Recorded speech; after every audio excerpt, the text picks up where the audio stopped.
On en reparlera tout à l'heure dans notre journal de 7h30. Mais avant cela, on voulait vous parler des passoires thermiques. Parce qu'il y a une grande nouveauté. Depuis le 1er janvier, plus possible de louer un logement classé G au diagnostic de performance énergétique. Merci et bonjour d'être avec nous en plateau. Charles Marinakis, vous êtes président de Century 21. Est-ce que vous pouvez nous expliquer un peu en quoi consiste cette nouvelle législation? J'avoue qu'on s'y perd un peu.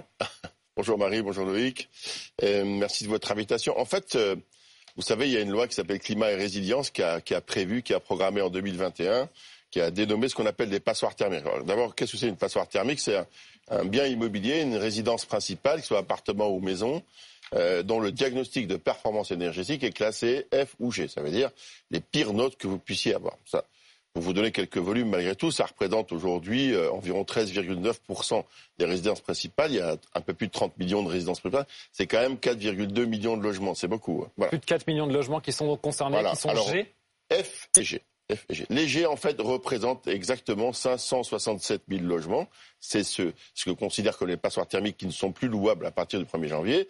Et ça fait 233 000 exactement maisons et 344 000 appartements qui sont concernés par ce dispositif. Ça veut dire qu'à partir d'aujourd'hui, enfin du 1er janvier 2025, ne sont considérés comme ne pouvant plus être loués ou louables des appartements ou des maisons dont le diagnostic de performance énergétique est classé G. Donc très concrètement, comment ça se passe pour les locataires de ces passoires énergétiques aujourd'hui ? Ah ben là, on va se retrouver, c'était toute la difficulté, si vous voulez, de ce projet de loi dont les professionnels avaient réclamé qu'il soit différé, non pas dans sa philosophie, parce que tout le monde est à peu près d'accord pour dire que c'est une bonne mesure en matière de décarbonisation, si vous voulez, de l'immobilier, qui pèse quand même 60% du sujet de la décarbonisation en France. Mais en termes de délai, chacun savait que c'était pas réaliste d'imaginer qu'on puisse rénover la totalité de ces logements. Très concrètement, parce qu'il y a aussi des logements qui ne sont pas rénovables. Oui. Alors voilà, à Paris, par exemple. À Paris, il y a des logements qui sont pas rénovables, qui sont prisonniers, si vous voulez, d'une copropriété qui ne leur permet pas de mettre en conformité énergétique. Et là, c'est la raison pour laquelle on va se trouver devant une espèce de hiatus, si vous voulez, qui fait que même si un propriétaire bailleur de bonne foi voulait mettre en conformité son logement, il ne pourrait pas le faire. Soit parce que techniquement on ne peut pas le faire, soit parce que la copropriété ne prend pas la décision de mise en conformité des parties communes et donc ne lui permet pas d'atteindre une classification différente de celle de G. Voilà. C'est ce qui va créer, c'est ce que nous voulions éviter, si vous voulez, cette situation un peu ambiguë avec des logements qui vont devoir être vides, du coup.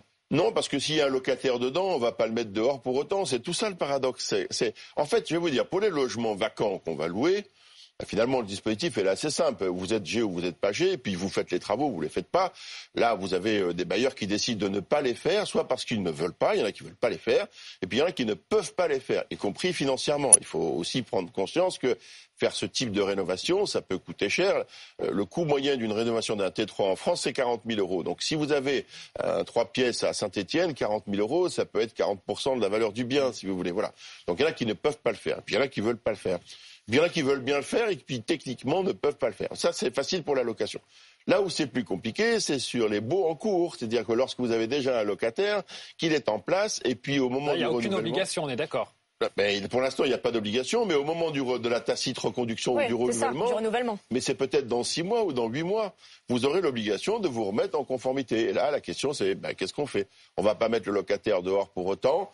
Il va falloir quand même, malgré tout, commencer à faire des travaux. Sinon, vous ne pourrez pas renouveler votre bail. Vous voyez, c'est cette situation-là qui est floue et donc, que tout le monde voulait éviter. Beaucoup vont peut-être vendre leur appartement en même temps parce qu'ils n'auront pas moyen de le rénover, qu'ils ne pourront plus le mettre en location ? Clairement, c'est une des options aujourd'hui. Vous dire que c'est l'option qui est privilégiée par les bailleurs, c'est pas tout le temps le cas, si vous voulez. Mais c'est une des options et c'est ce que nous regrettons tous, c'est-à-dire qu'on est encore en train d'assécher, si vous voulez, le parc locatif privé en sortant un certain nombre de biens pour des raisons de rénovation énergétique. Ça peut encore bouger ou pas, cette réglementation ? Oui, alors il y avait une proposition de projet de loi, si vous voulez, qui avait été déposée avant la censure, qui n'a pas pu voir le jour et qui avait pour vocation, un peu sous la vox populi et la pression aussi des professionnels du secteur, de dire faut assouplir un peu ce contexte-là, parce que sinon c'est pas tenable et ça va être extrêmement compliqué. Voilà.